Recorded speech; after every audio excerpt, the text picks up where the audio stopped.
kurejea Simba, lakini katika timu yenu mchezaji ambaye anategemewa katika eneo hilo ni Selemani Mwalimu. Huoni kama ni huenda akawaangusha vile vile kutokana na muendelezo wake wa kukosa nafasi ndani ya kikosi cha Simba? Unajua Selemani Mwalimu ni pengine kutokana na hii break na pia kutokana na amefungiwa, kutokana na kile kifungo, maana ametoka kwenye kifungo cha kufungiwa lile lungu la masaa 72 akaja kwenye hii break ambayo timu ya taifa ilienda kucheza. Kwa hiyo unaona mwili kidogo ulipokea uchovu au kurejea moja kwa moja. Tumeona hata mechi ile pale ya jana ambayo yeye mwenyewe alikuwa anatakiwa ashinde hata mechi 3 dhidi ya Coastal Union, lakini umeona amepata nafasi moja ambayo ikaenda ikampa win-win. Nadhani amerudi kwenye kiwanja cha mazoezi na kocha ameliona lile ndio eneo ambalo anatakiwa alifanyie maboresho. Ukiangalia Simba namna inavyocheza, shida inaanzia kwenye viungo wa juu ambao wanaenda kutengeneza nafasi na mtu wa mwisho ambaye anaenda kuscore. Lakini kwenye upande wa backline wako vizuri. Nadhani kocha amerudi kwenye uwanja wa mazoezi, ameenda kuwajengea confidence ili kusudi waingie mechi ya imara. Unajua ukicheza na timu daraja la Coastal Union inaweza ikakupa nafasi nyingi, lakini tusitegemee kuona kwenye mechi kama ya Azam wewe ukapata nafasi nyingi vile na ukaenda kuzicheza. Mechi ya Azam inaweza ikakupa nafasi moja na nafasi moja yeye inatakiwa utumie kutokana na quality aliyokuwa nayo Azam. Miongoni mwa walimu ambao wanasifika kuwa bora katika kutegua mitego ya timu pinzani ni Flore Ibenge. Kesho mnakwenda kukabiliana naye. Uone hiki nacho kitakuwa ni kikwazo kingine kwa mnyama? Ni kizingiti kikubwa sana kuwa na Ibenge na ni kocha bora. Lakini sisi wachezaji ambao tuko nao tunaenda kuwatumia kama kiza timu namna ambavyo wanafungua. Unajua katika kiungo bora ambaye anachezea sasa hivi kwa Tanzania Anicet Yaura ndio mchezaji pekee kiungo ambaye anaweza kufungua mbinu na kufungua backline za wapinzani. Ndio kitu ambacho kinatupa nguvu. Ukimwangalia pia Liba Segwe ndio mchezaji ambaye anaweza kufungua mabeki zaidi. Kwa hiyo na wachezaji wao na wachezaji wengine ambao ni muhimu kwenye kikosi cha Simba na imani kabisa tunaenda kuwini matokeo kesho. Japokuwa mechi itakuwa ni ngumu sana. Saaduni amerejea ndani ya kikosi cha Azam. Mchezo wa kwanza ndio mtu ambaye aliwazuru zaidi. Sio hilo. Mimi mchezaji ambaye pengine kwa Azam ambaye namuona ana uhatari zaidi ni yule Sereri na yule Kitambara bora. Lakini wachezaji wengine pia na Idinado ndio wachezaji pengine, lakini Saaduni mimi naona ni mchezaji tu wa kawaida ambaye pengine aweze akafanya madhara makubwa sana kutokana na uimara aliokuwa nao Simba sasa hivi. Simba sasa hivi imeimarika, sio ile Simba ambayo walienda wakaifunga goli mbili, kwa sababu wale wakina Mkwala au wakina Mudo Mutare wale wote hawapo sasa hivi. Tuna wachezaji wengine sana wakina Ruemba na akina Anicet Yaura. Lakini Kapombe bado yupo Simba. Kapombe yupo na ndio beki bora katika mabeki bora miaka 10 ya mpira ambao nimeshawahi kuwashuhudia. Upande wa kushoto ni Mohamed Hussein, upande wa kulia ni Shomari Kapombe. Ndio beki bora wa Kitanzania kuwahi kutokea, ukiachana na Juma Jabu enzi hizo ambazo mimi mwenyewe nilikuwa nacheza mpira. Ukirejea kwenye mchezo wa leo, je, unaona kwa kiwango cha Yanga kwamba atatoa pressure kwa mashabiki wao kuhusu kwa Yanga na wakabili?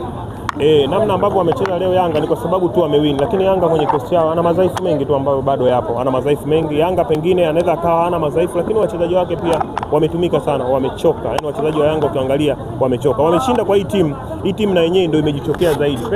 Pengine nilikuwa naamini mechi ya leo itakuwa ina testa kubwa kutokana na Tanzania Prison walivyocheza nao mechi ya kwanza. Lakini mechi hii Tanzania Prison wamekuja tofauti kabisa. Wamekuwa wadhaifu wa mbinu na wamecheza kiuchovu sana. Kipindi cha kwanza walivyocheza nikaamini mechi itakuwa ni nzuri zaidi. Lakini kipindi cha pili Yanga wakaja wakanijibu kwamba hii mechi tunashinda na tunashinda magoli mengi sana. Hatari. Sasa hivi vipi unavipata Yanga? Unajua bwana, mimi kwambie kitu, wachezaji wa Yanga.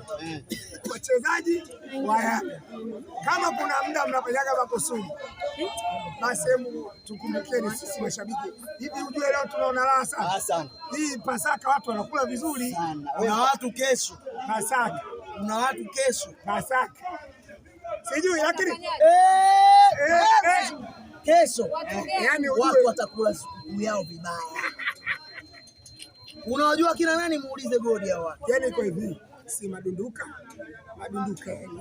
yani madunduka walikula Idi Mbaraka vizuri.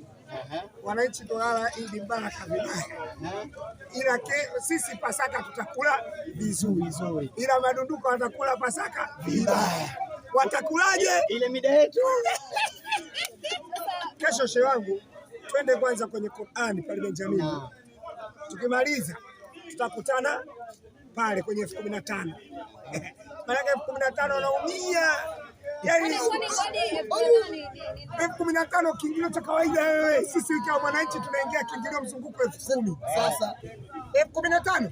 Sasa hapa kwani hapa leo hapa mzunguko bei gani KMC? Mpaka sisi nimeingia VIP sasa kuongezeka 5,000. Yaani 5,000 Damalo kapewa na Shuaboy kapewa. Yaani leo tumelipa kiingilio 10,000. Usishike bega bwana, afu mao naye mbona hivyo? Bega usisahau. Tafuta pini huko. Nayo. Na hapa ipo. Msije mkachukulia poa, yani kama mnaniwinda mali zangu bado zitabaki. Kiingilio kilikuwa 10,000 mzunguko. Na dama na Shuaboy tukampa 10,000. Na yule Duke Oga Abuya naye tukampa 10,000. Kwa hiyo leo tulikuwa tumetumia shilingi 30 kwenye yani kawaida huyo wa mtu wa mzunguko. Kwa mimi ambaye nimekaa VIP huko ilikuwa hapo 20, nimempa na Duke 10,000, nimempa na Shuaboy 10,000. Jumla shilingi ngapi? 40,000. Lakini kwani mechi yenu na wao mechi sio yako, kwani ulie kiingilio? Yaani unajua vitu vingine vinakwaza. Unasema kama nani kwenye mechi ya nani? Kwa nini wewe kwenye tamasha lako useke buku? Kama watu wenu, unajua mimi nikwambie madunduka katika watu wa hovyo duniani. Hebu nielewe, duniani ni makolo. Makolo wanaweza wakazungumzia kitu ambacho wao hawapaswi kukizungumzia. Mechi kuhusu wewe unaizungumzia nini? Tulia, subiri wewe kupokea cha kwako. Yaani unatakiwa utulie, usubiri kupokea cha kwako. Ndio maana kwenye ligi kuna mechi nje ndani. Kuna mechi yako na kuna mechi ya mwenzio. Ya mwenzio iheshimu. Sasa mtu kaamua mwenyewe kuweka kiingilio shilingi 15,000. Kama anataka watu 5 au anatafuta akalipa watu mishahara, wewe unapiga kelele kama kamkumbe. Timu yako imerudi.